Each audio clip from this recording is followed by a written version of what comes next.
This car is C200 and engine is M264 inline 4-cylinder engine. Today just I'm explaining about how you can save the time while replacement of this coolant hose. So this coolant hose is connected to cylinder block to radiator. You can see here. So what are the things we have to remove while replacement of this coolant hose?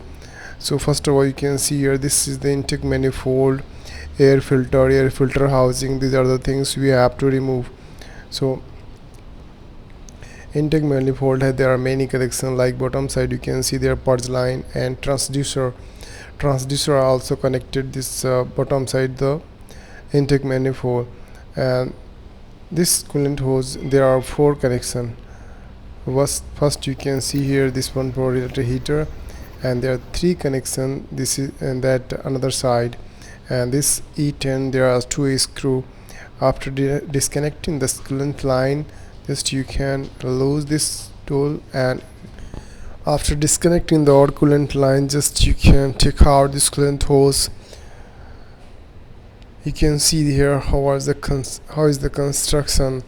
So you can think before fixing the new one, just clean properly and just use little bit lubricant so you can fix easily.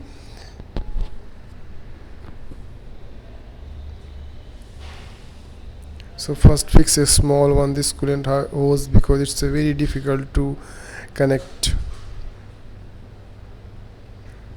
So these are the line and these are the connection, and if possible before fixing the intercooler, just check the pressure.